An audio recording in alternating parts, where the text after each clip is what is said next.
नमस्कार दोस्तों, मैं हूं सुरेश गुप्ता और आप देख रहे हैं मेरा यूट्यूब चैनल। आप सभी का स्वागत है। पिछले 2 महीनों से लगातार आप हमारी एक्सक्लूसिव बेसिक फ़ोटोग्राफीज़ की जो सीरीज़ देखते आ रहे हैं, उसमें अभी तक आप इस लेवल पर पहुंच गए होंगे कि अब आपको फ़ोटोग्राफी की बेसिक्स समझ में आने लगी होगी। And this is the right time जब आपको अपने नए कैमरे के बारे में डिसीजन ले लेना चाहिए, क्योंकि अब आपने इतना कुछ समझ लिया है कि आपको ये समझ में आने लगा है कि आपको एक कैमरे के अंदर क्या क्या चाहिए और आपकी अपनी ज़रूरतें क्या हैं। तो चलिए वीडियो को शुरू करते हैं और आपको बताते हैं कि अगर आपको अपने लिए एक नया कैमरा ख़रीदना हो आज की तारीख में 2025 में, तो आपको कौन सा कैमरा लेना है। तो कोई भी कैमरा ख़रीदने से पहले आपके मन में सबसे पहला सवाल ये आना चाहिए कि मैं इस कैमरे से क्या करने वाला हूँ। मतलब कि इस कैमरे को मैं क्या-क्या यूज़ करूँगा? क्या मैं इसको अपनी हॉबी के लिए यूज़ करूँगा? क्या मैं इसको अपने किसी प्रोफ़ेशनल वर्क के लिए यूज़ करूँगा? क्या मैं इसको ब्लॉगिंग के लिए यूज़ करूँगा? तो उन सभी के लिए मैं आपको बताऊँगा कि आप पाएँगे कि हर कैमरे में कुछ अलग-अलग ख़ासियत होती है, जो कि अलग-अलग पर्पस के लिए डिज़ाइंड होते हैं। दूसरा, सबसे आपको अहम चीज़ ये देखनी होगी कि आपका बजट क्या है। किसी के पास क्या कैमरा है उससे आपको फ़र्क नहीं पड़ना चाहिए। आपको सबसे पहले अपना बजट देखना चाहिए कि मेरा पॉकेट मुझे किस बजट के लिए अलाउ कर रहा है। मार्केट में आपको 25,000 से लेके 5 लाख, 7 लाख, 8 लाख तक के कैमरे मिलेंगे। इसका मतलब ये नहीं है कि आप अपने आप को कर्ज़ों से डुबा दीजिए या आप अपनी सारी दूसरी ज़रूरतों को मार के आप एक ऐसा कैमरा खरीद लें कि जिसमें बहुत ज़्यादा इन्वेस्टमेंट होने वाला हो। तो मैं आप सबको यही बताना चाहूँगा कि आप बेयर मिनिमम जो आपकी रिक्वायरमेंट हो उसको एक कागज़ पे नोट कर लीजिए और उसके बाद आपका पॉकेट आपको जिस बजट को अलाउ करता है उस बजट को नोट कर लीजिए और फिर उन दोनों के लिए आप देखना शुरू कीजिए कि मार्केट में क्या-क्या कैमरे अवेलेबल हैं। यहाँ मैं आगे आपको यही बताने वाला हूँ किस-किस बजट के लिए और किस-किस ज़रूरत के लिए कौन-कौन सा कैमरा मार्केट में अवेलेबल है। तो बने रहिए इस वीडियो में आखिरी तक, मैं आपको एक-एक करके आपको सारी चीज़ें बताऊँगा। फ्रेंड्स, आज से 30-40 साल पहले या कह लीजिए कि करीब 25-30 साल पहले इन तरह के कैमरों का चलन था, जिनको कि फ़िल्म कैमरा बोलते हैं। उसके बाद 2000 कह सकते हैं कि 2000 के शुरुआत के आसपास मार्केट में ये डीएसएलआर कैमरे आए। डीएसएलआर कैमरों की खासियत क्या थी कि इसमें आप जैसे ही एम करते हैं और उसके बाद आपकी इमीडिएट पिक्चर जो है स्क्रीन पे आ जाती है। आप उसी समय देख सकते हैं कि आपका रिज़ल्ट कैसा आ रहा है। तो ये कैमरे जो है मार्केट में आपको आज भी अगर आप लेना चाहेंगे तो ये 25,000 से लेके 2-2.5 लाख तक की रेंज में आते हैं। इनकी अलग-अलग खासियत क्या है वो मैं आपको अभी बता दूँगा। पिछले 7-8 सालों से मार्केट में एक मिररलेस कैमरे आ गए हैं। मिररलेस कैमरे की खासियत क्या होती है कि इसमें अगर आपने जो थोड़ी देर पहले देखा था कि एक मिरर होता है, इसमें मिरर नहीं होता है। इसमें अगर आप देख रहे हैं सामने जो वायलेट कलर की स्क्रीन चमक रही है वो कैमरे का सेंसर है। तो जब हम फ़ोटो खींचते हैं तो हमारी डायरेक्ट इमेज इसके सेंसर के ऊपर आ जाती है, रास्ते में कोई मिरर नहीं होता है। तो मिरर ना होने की वजह से इस कैमरे का वज़न काफ़ी हल्का हो जाता है। मतलब ये समझ लीजिए कि डीएसएलआर से मिररलेस कैमरे कम से कम 250 से 300 ग्राम वज़न में कम होते हैं। प्लस एक खासियत और है कि डेफिनेटली मिररलेस कैमरों की कॉस्ट डीएसएलआर कैमरों से इक्वल रेंज में थोड़ी सी ज़्यादा होती है। अगर आपकी डीएसएलआर की रेंज 25,000 से शुरू होती है तो मिररलेस की रेंज करीब-करीब 50-60 हज़ार से शुरू होती है। और एक एडवांटेज होता है मिररलेस कैमरों के अंदर कि इसके अंदर जो हम व्यू फाइंडर है हमारा, ये हमारा इलेक्ट्रॉनिक व्यू फाइंडर है। इसमें हम जो व्यू करते हैं वो आपको सामने-सामने दिखाई देता है। अगर आप देखेंगे कि इसमें पीछे एक मॉनिटर होता है, इसमें जो भी हम व्यू करेंगे सामने देखेंगे, यहाँ भी दिखाई देगा और ये जो व्यू फाइंडर है इसमें भी दिखाई देता है।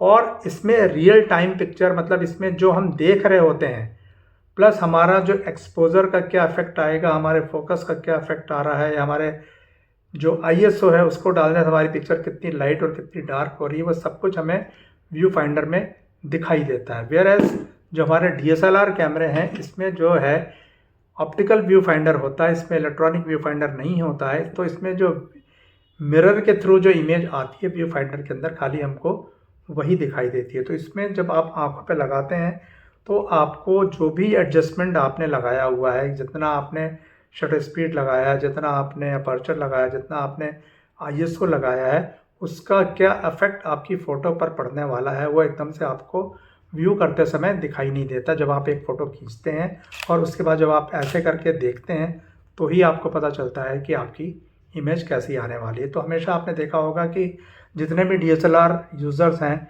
फ़ोटो लेने के बाद एक बार देखते ज़रूर हैं कि मेरी पिक्चर कैसी आई है। बाई चांस अगर उसमें कोई उनको कमी बेसी नज़र आती है तो फिर वो एडजस्टमेंट सेटिंग थोड़ी सी चेंज करके अपने हिसाब से उसको बना लेते हैं।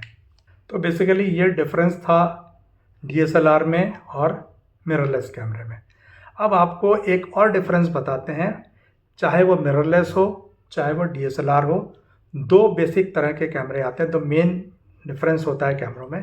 ये जो हमारा फिल्म कैमरा था, इस फिल्म कैमरे में जो हमारी फिल्म की साइज़ हुआ करती थी, ये जो 36 बाय 24 इसका मिलीमीटर का साइज़ हुआ करता था, इसीलिए हम इसको 35 mm का कैमरा बोला करते थे। तो जब डिजिटल कैमरे मार्केट में आए तो हमारे एग्जैक्टली इसी साइज़ का सेंसर डिज़ाइन किया गया, लेकिन इस सेंसर के जो कैमरे थे वो थोड़ी कॉस्ट में ज़्यादा थे। ये हूबहू इसी साइज़ का डायमेंशन का सेंसर था। तो डेफिनेटली जितना ज़्यादा बड़ा सेंसर होगा उतनी ज़्यादा पिक्चर्स आपके ज़्यादा डिटेल्स लिए होंगे, ज़्यादा क्लैरिटी होंगे, उसको ज़्यादा बड़ा आप एनलार्जमेंट कर सकते हैं, लेकिन साथ साथ में उसकी कॉस्ट भी बढ़ गई। तो एक आम आदमी की अफोर्डेबिलिटी से थोड़ा सा वो बाहर था, क्योंकि जो DSLR हमारे, इसको बड़ी सेंसर वाले कैमरे को फुल फ्रेम कैमरा बोलते हैं। मतलब जो हमारा 35 mm का जो साइज़ था उसी के बराबर का हमारा सेंसर होगा, इसलिए उसको हम फुल फ्रेम बोलते हैं। और वो कैमरा अमूमन 1.5-2 लाख से ऊपर की कॉस्ट में आते थे। तो ये हुआ कि बहुत सारे फोटोग्राफर्स की अफोर्डेबिलिटी से बाहर होने लगे। तो सारे कैमरा कंपनियों ने फिर एक ये DSLR कैमरा जो है उसमें क्रॉप सेंसर कैमरा बनाया। मतलब इसमें हमारा जो सेंसर है वो ओरिजिनल सेंसर से करीब 30% साइज़ में छोटा होता है। इसको बहुत उसमें अलग अलग नाम दिया गया है। कुछ लोग इसको क्रॉप सेंसर बोलते हैं, APS-C भी बोल सकते हैं। इसका मतलब ये होता है कि आपकी पिक्चर का जो सेंसर है वो थोड़ा सा फुल फ्रेम कैमरे से सेंसर होगा। इसी वजह से इस कैमरे की कीमत फुल फ्रेम कैमरे से थोड़ी कम रहेगी। ये कैमरे जब मार्केट में इंट्रोड्यूस हुए तो ये 25,000 से 1.5 लाख की रेंज में अलग अलग वैराइटीज़ में अवेलेबल थे। तो अभी चूँकि आप सभी फ़ोटोग्राफी शुरू करने जा रहे हैं, जो बिगिनर्स हैं, जिनका ये पहला कैमरा है, उन सभी को मैं सजेस्ट करूँगा कि अभी आप फुल फ्रेम कैमरे के बारे में मत सोचिएगा। फुल फ्रेम कैमरा लेने का भी टाइम आएगा, लेकिन अभी आप सभी को शुरुआत करने के लिए आप स्टार्ट करिए अपने क्रॉप सेंसर कैमरे से। और ये क्रॉप सेंसर कैमरा आपको मार्केट में 25,000 से लेके 1.5 लाख तक की कीमत में आसानी से मिल जाएगा। उसके अलग अलग फीचर्स हैं, अलग अलग पर्पस की वजह से वो डिज़ाइन है, वो मैं आपको एक एक करके बताता हूँ। अगेन मैं आपको फिर से रिपीट कर दूँ कि before going to purchase any camera, just you decide that कि आपका पर्पस क्या है, आप चाहते क्या है कैमरे से, आप उस कैमरे से करना क्या चाहते हैं। अगर ये आपके सिंपली एक शौक के लिए है तो मैं आपको सजेस्ट करूँगा कि आप मार्केट में जो 25,000 से 50,000 तक की रेंज के जो कैमरे हैं उसमें से कोई कैमरा ले सकते हैं। अगर आपके पास थोड़ा सा सरप्लस मनी है, अगर आप अफोर्ड कर सकते हैं, तो आप 50,000 से 1 लाख तक का कैमरा खरीद सकते हैं। और वो फोटोग्राफ़र जो इस कैमरे से अपना प्रोफेशनल वर्क करना चाहते हैं तो उनके लिए दो रास्ते हैं। एक तो आप स्टार्टिंग में ही एक 70-80 हज़ार का कैमरा ले लीजिए, जो कि ये कैमरा है। इस रेंज के और भी कैमरे मार्केट में अवेलेबल हैं जो कि 70-80 हज़ार से लेके 1 लाख तक की रेंज में आते हैं। आप इस कैमरे को ले सकते हैं।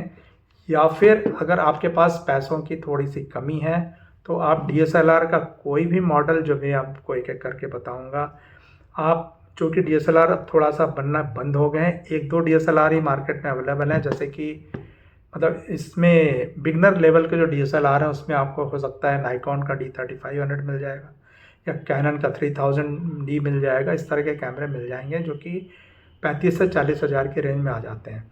लेकिन एक चीज़ मैं आपको बताना चाहूँगा कि कभी भी दिमाग में ये मत लाइएगा कि मेरे पास अच्छा कैमरा होगा तो ही मेरी पिक्चर अच्छी आएंगी। कैमरे से पिक्चर की क्वालिटी पे कोई फ़र्क नहीं पड़ता।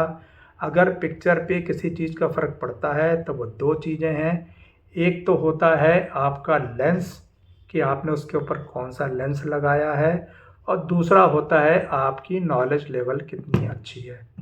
जितनी अच्छी आपकी नॉलेज लेवल होगी, जितना अच्छा आपका लेंस होगा, आपको कैमरा कोई सा भी दे दिया जाए पिक्चर परफेक्ट आ जाएंगी।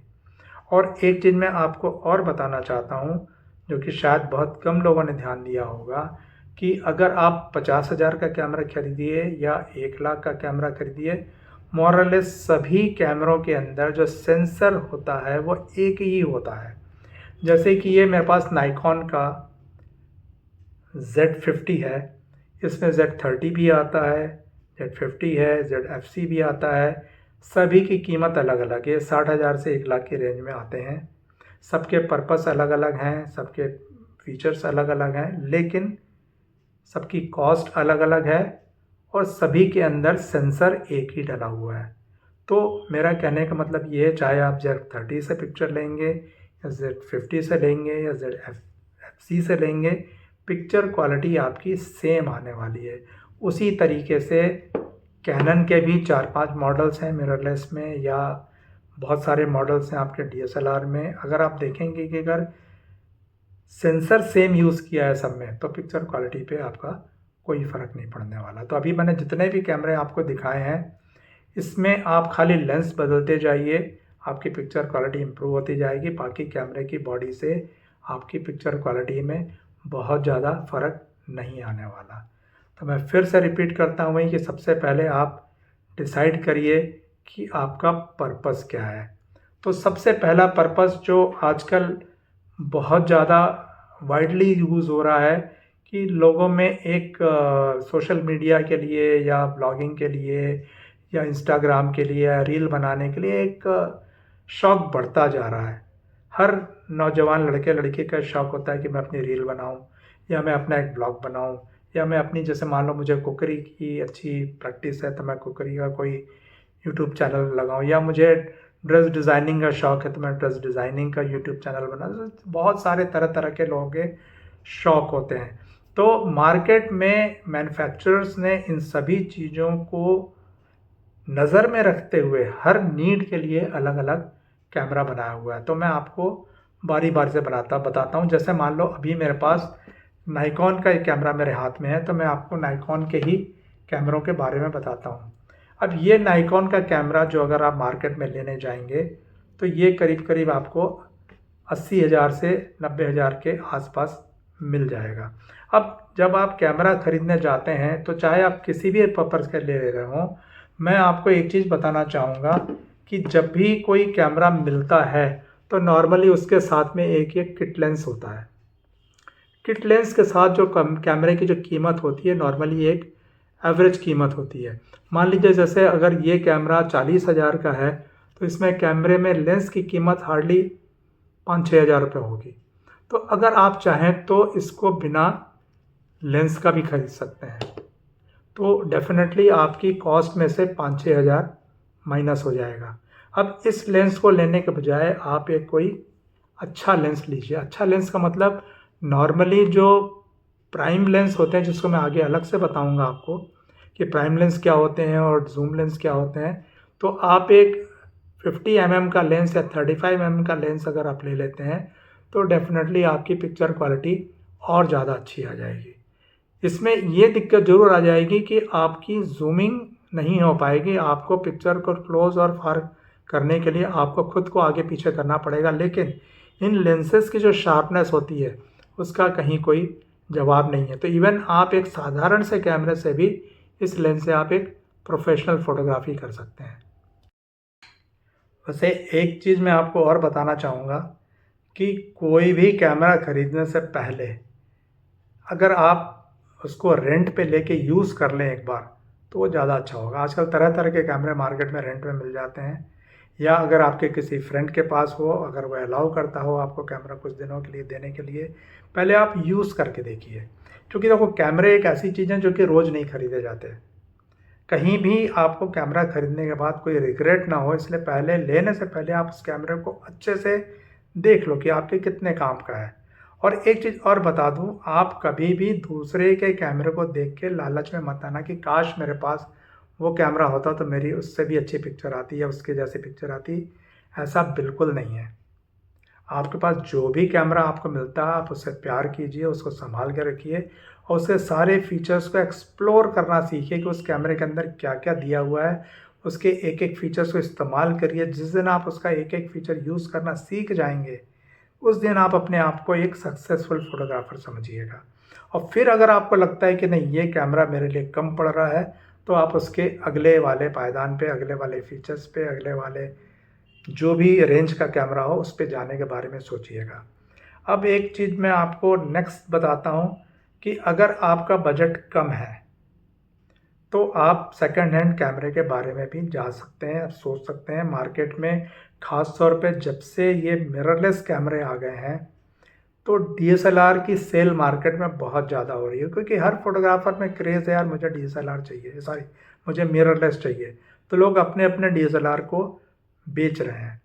तो आज भी डीएसएलआर में ऐसे ऐसे मतलब प्रोडक्ट्स अवेलेबल हैं, ऐसे ऐसे मॉडल्स अवेलेबल हैं जिनका कोई मुकाबला नहीं है।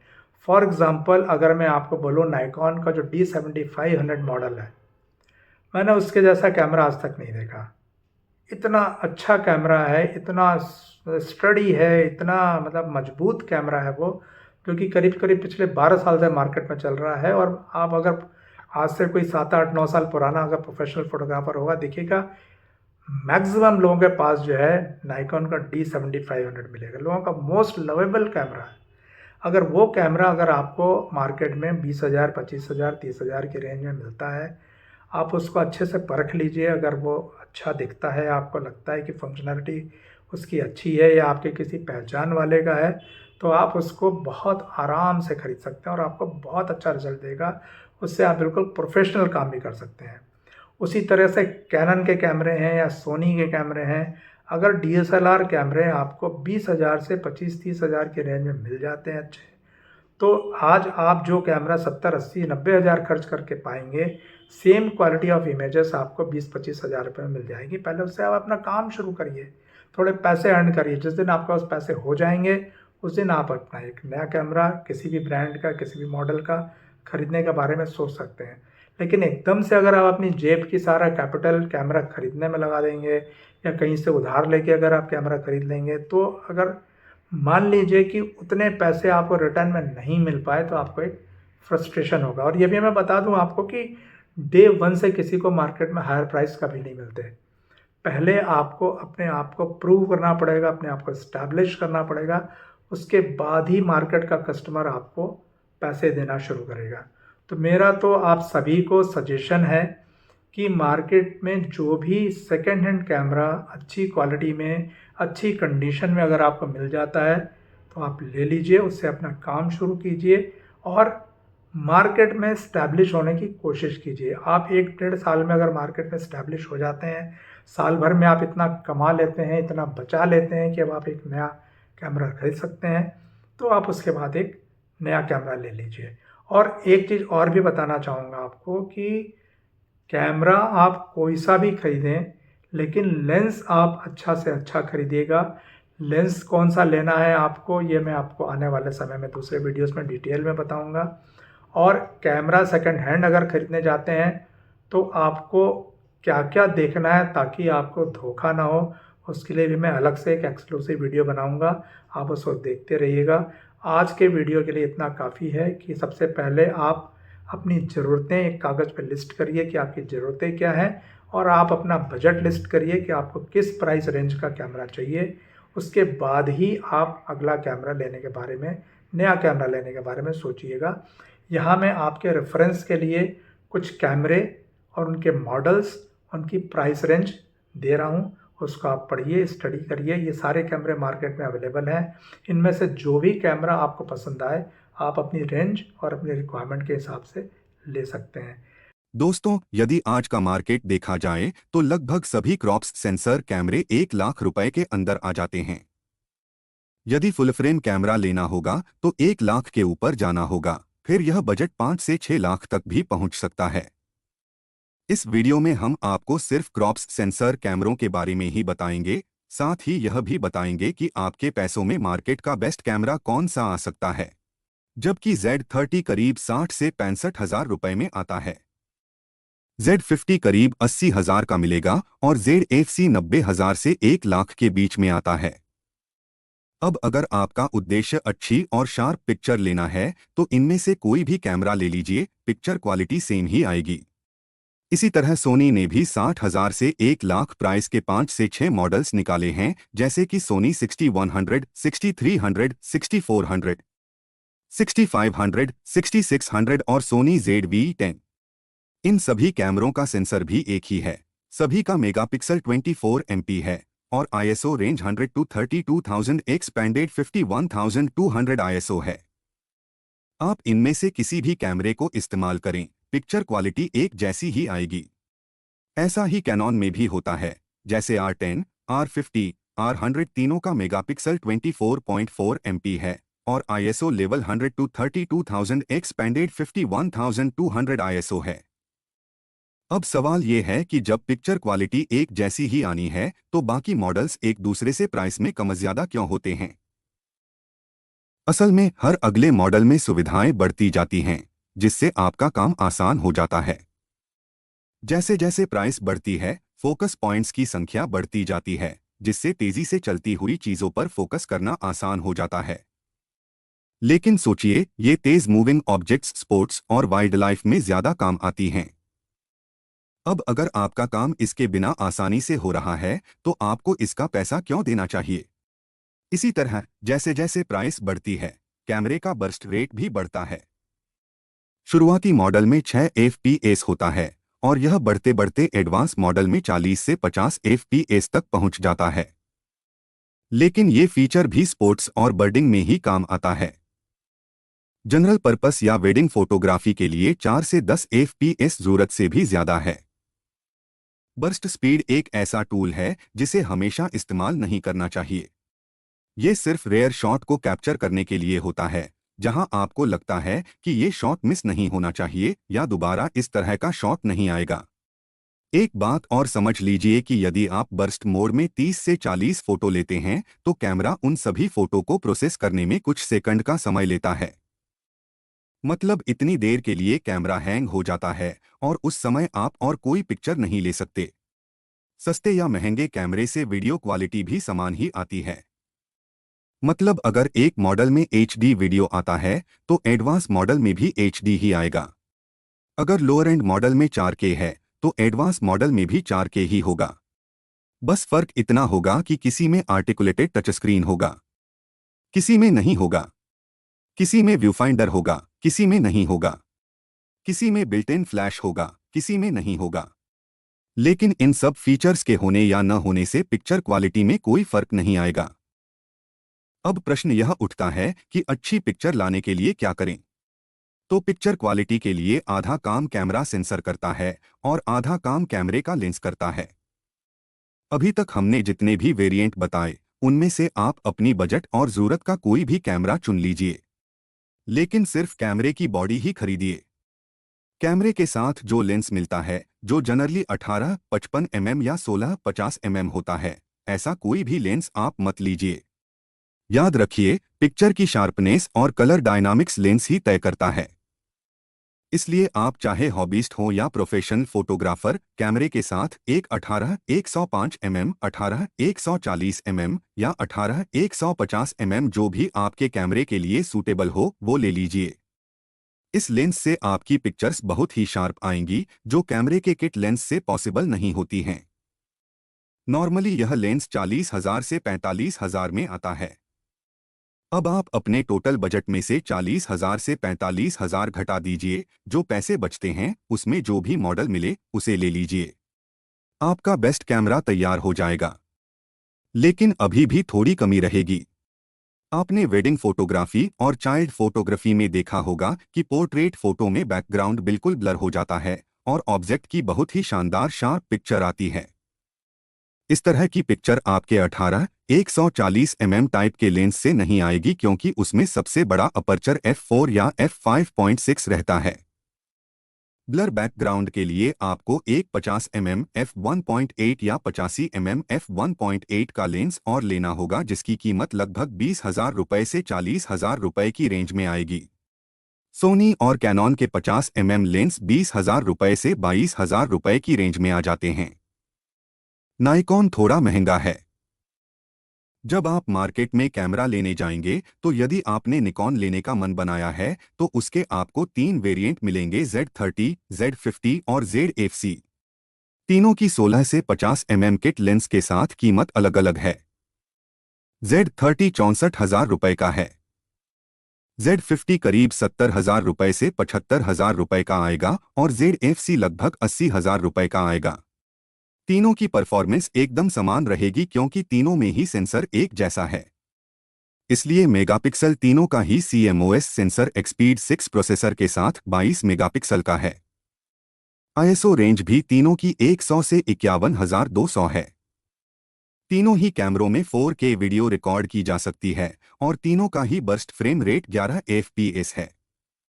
प्राइस डिफरेंस इसीलिए है क्योंकि Z30 में व्यूफाइंडर नहीं है और इसमें बिल्ट इन फ्लैश भी नहीं है। तो वे हॉबिस्ट जिन्हें एक लाइटवेट कैमरे की जरूरत हो, जो ट्रैवल करते हैं या जो व्लॉगिंग के शौकीन हैं, उनके लिए यह कैमरा बहुत अच्छा है। जिन्हें मोबाइल से फोटो लेने की आदत है, वे बिना व्यूफाइंडर के आसानी से पिक्चर ले सकते हैं। इस कैमरे का सबसे बड़ा एडवांटेज यह है कि इसमें फुली आर्टिकुलेटेड टच स्क्रीन है। लेकिन जो लोग प्रोफेशनल फोटोग्राफी करना चाहते हैं, उन्हें Z50 लेना चाहिए, क्योंकि इसमें व्यूफाइंडर है।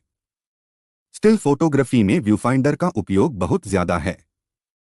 आप Z50 को अगर 18 से 140 mm लेंस के साथ लेते हैं तो यह कैमरा 80,000 रुपये से 90,000 रुपये के अंदर आ जाएगा। लेकिन इस कैमरे में आर्टिकुलेटेड टच स्क्रीन नहीं है। इसकी LCD स्क्रीन सिर्फ ऊपर नीचे टिल्ट हो जाती है। इससे व्लॉगर को थोड़ी दिक्कत हो सकती है, लेकिन प्रोफेशनल फोटोग्राफी के लिए यह कैमरा बहुत ही सूटेबल है। ZFC की बॉडी फिनिश थोड़ी प्रीमियम है, इसलिए इसकी कीमत सबसे ज्यादा है, वरना इसमें कोई विशेष फीचर नहीं है। इन तीनों मॉडल में से कोई एक अपनी जरूरत के हिसाब से सेलेक्ट कर लीजिए और एक 50 mm f1.8 का लेंस ले लीजिए। आपका एक परफेक्ट किट तैयार हो जाएगा, जिससे आप किसी भी तरह की कंप्लीट फोटोग्राफी कर सकते हैं। 50 mm लेंस के साथ सिनेमाटोग्राफी भी बहुत अच्छी होती है। फाइनल प्राइस सम अप कर लेते हैं। अगर आप Nikon Z30 body plus 18-140 mm lens plus 50 mm lens लेते हैं तो 55,000 रुपये प्लस 40,000 रुपये प्लस 40,000 रुपये मिलाकर टोटल 1,35,000 रुपये का पड़ेगा। लेकिन यदि आप ऑनलाइन न लेकर अपने एरिया के स्टोर से लेते हैं तो वहां बहुत सारे रिबेट और ऑफर मिल जाते हैं। मैंने अभी जुलाई 2024 में Nikon Z50 plus 18-140 mm lens अपने लोकल स्टोर से 91,000 रुपये में लिया है। यदि आपके पास DSLR नाइकॉन के कोई लेंस रखे हैं तो वो भी एक 10,000 रुपये से 12,000 रुपये के एडाप्टर के साथ इस्तेमाल हो सकते हैं। अब हम कैनॉन के APS-C कैमरों की बात करेंगे, जिसमें 3 कैमरे आते हैं, कैनॉन R100, R50 और R10। तीनों का ही सेंसर एक जैसा है। तीनों का रेजोल्यूशन 24.2 मेगापिक्सल है और डिजिट X प्रोसेसर है। इनकी ISO रेंज 100 से 12,800 तक है, लेकिन R10 में ये 32,000 ISO तक है। तीनों ही 4K वीडियो रिकॉर्डिंग के लिए सक्षम हैं। कैनॉन की खासियत यह है कि इसके तीनों वेरिएंट में व्यूफाइंडर दिया गया है। कैनॉन R100, R50 और R10 के बीच प्रमुख अंतर इस प्रकार हैं। कैनॉन R100 में डुअल पिक्सल CMOS AF है, लेकिन इसका फोकस उतना एडवांस्ड नहीं है जितना R50 और R10 में। कैनॉन R50 और R10 में डुअल पिक्सल CMOS AF2 मिलता है, जो ज्यादा तेज और सटीक फोकस प्रदान करता है, खासकर चलती वस्तुओं के लिए। कैनॉन R100 की बर्स्ट शूटिंग स्पीड कम है। यह 3.5 FPS तक शूट कर सकता है। कैनॉन R50 और R10 दोनों ही 15 FPS तक बर्स्ट शूट कर सकते हैं, जो तेज एक्शन सीक्वेंस के लिए बेहतर है। तीनों कैमरे 4K वीडियो रिकॉर्डिंग करते हैं, लेकिन R100 में क्रॉप्ड 4K रिकॉर्डिंग होती है। R50 और R10 में अनक्रॉप्ड 4K रिकॉर्डिंग मिलती है, जो ज्यादा विस्तृत और उच्च गुणवत्ता वाली वीडियो देने में सक्षम है। कैनन R100 सबसे बेसिक और हल्की बॉडी के साथ आता है, जिससे यह शुरुआती फोटोग्राफरों और ब्लॉगर्स के लिए उपयुक्त है। कैनन R50 में थोड़ी प्रीमियम बिल्ड है और यह व्लॉगिंग के लिए अधिक बेहतर माना जाता है। कैनन R10 सबसे एडवांस्ड है, जिसमें बेहतर कंट्रोल और फंक्शन बटन दिए गए हैं, और यह पेशेवर फोटोग्राफी के लिए अधिक उपयुक्त है। तीनों के प्राइस की बात करें तो कैनन R100 18-45 लेंस के साथ 48,000 रुपये में आता है और केवल बॉडी की कीमत 45,000 रुपये है। R50 18-45 लेंस के साथ 55,000 रुपये का है। कभी कभी इन कैमरों की केवल बॉडी मिलना मुश्किल रहती है। R10 कैमरा 18-45 लेंस के साथ 66,000 रुपये में मिलता है और 18-150 लेंस के साथ इसकी प्राइस 98,000 रुपये है। आप अपनी जरूरत के हिसाब से कैमरा और लेंस का कोई भी कॉम्बिनेशन बना सकते हैं। कैनन 18-150 लेंस की कीमत लगभग 40,000 रुपये के आसपास होती है, हालांकि यह कीमत स्टोर या ऑफर्स के आधार पर थोड़ा बदल सकती है।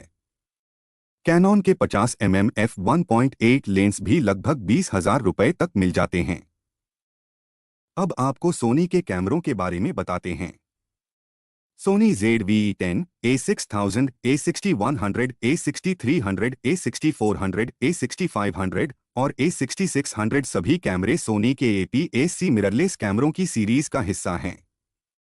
ये एक दूसरे से कुछ हद तक समान हैं, लेकिन कुछ प्रमुख अंतर भी हैं जो उनकी कीमत और फीचर्स में फर्क पैदा करते हैं। इसमें सबसे ज्यादा चॉइस दी गई है और हर 10 से 15,000 के अंतर पर एक नया कैमरा मॉडल निकाला गया है। यह सोनी की रणनीति है ताकि वे विभिन्न बजट और जरूरतों वाले उपयोगकर्ताओं को एक उपयुक्त विकल्प प्रदान कर सकें। आइए एक एक करके इनके बारे में जानते हैं। सोनी ZV-10 प्राइस 65,000 रुपये से 70,000 रुपये, 18-105 लेंस के साथ खासतौर से ब्लॉगिंग के लिए डिजाइन किया गया है। इसमें पूरी तरह से आर्टिकुलेटेड स्क्रीन है, 24.2 MP का सेंसर है और यह 4K वीडियो रिकॉर्डिंग सपोर्ट करता है। इसमें कोई व्यू फाइंडर नहीं है। सोनी A6000 प्राइस 40,000 रुपये से 45,000 रुपये किट लेंस के साथ। यह एंट्री लेवल मिररलेस कैमरा है जिसमें 24.2 MP का APS-C सेंसर है।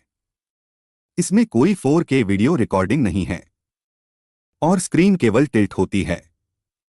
सोनी A6100 प्राइस 60,000 रुपये से 65,000 रुपये किट लेंस के साथ। A6000 का अपग्रेडेड वर्जन है जिसमें 4K video recording, fast auto focus और बेहतर कलर साइंस है। सेम सेंसर है। सोनी A6300 प्राइस 65,000 रुपये से 70,000 रुपये किट लेंस के साथ। इसमें 4K वीडियो रिकॉर्डिंग, बेहतर ऑटो फोकस और मेटल बॉडी है। यह मौसम के अनुसार सीड है जो इसे कठोर स्थितियों में उपयोग के लिए उपयुक्त बनाता है। सोनी A6400 प्राइस 70,000 रुपये से 75,000 रुपये किट लेंस के साथ। इसमें भी सेम सेंसर है, 4K वीडियो रिकॉर्डिंग और व्लॉगिंग के लिए टिल्ट स्क्रीन है। इसमें रियल टाइम ऑटो फोकस और आई ट्रैकिंग जैसी एडवांस फीचर्स हैं। सोनी A6500 प्राइस 85,000 रुपये से 90,000 रुपये किट लेंस के साथ। इसमें 5 axis in body image stabilisation है जो इसे वीडियो और फोटो दोनों के लिए ज्यादा स्थिर बनाता है। 4K वीडियो रिकॉर्डिंग और फास्ट ऑटो फोकस सिस्टम के साथ आता है। सोनी A6600 प्राइस 1 लाख रुपये से 1,10,000 रुपये किट लेंस के साथ। सोनी APS-C लाइनअप में सबसे हाई एंड कैमरा है। इसमें बड़ी बैटरी, 5 एक्सिस स्टेबिलाइजेशन, 24.2 MP का सेंसर, 4K वीडियो और रियल टाइम ऑटो फोकस जैसी फीचर्स मिलते हैं।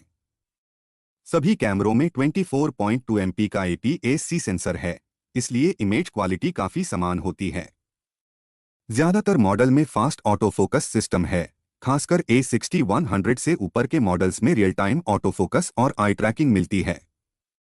A6100 से लेकर A6600 तक सभी models 4K video recording support करते हैं। डिफरेंसेस: केवल A6500 और A6600 में इन बॉडी इमेज स्टेबिलाइजेशन है। A6300, A6500 और A6600 में वेदर सीड मेटल बॉडी है, जबकि A6000, A6100 और A6400 में हल्की प्लास्टिक बॉडी है। ZVE10 खासतौर से व्लॉगर्स के लिए डिजाइन किया गया है, जिसमें आर्टिकुलेटेड स्क्रीन है, जबकि अन्य मॉडल्स में ये फीचर नहीं है। जैसे जैसे कैमरे में ज्यादा एडवांस फीचर्स जैसे स्टेबिलाइजेशन, बेहतर ऑटो फोकस, बैटरी लाइफ जोड़े जाते हैं, कीमत बढ़ती जाती है। मेटल बॉडी और वेदर सीलिंग जैसे फीचर्स कीमत बढ़ाते हैं।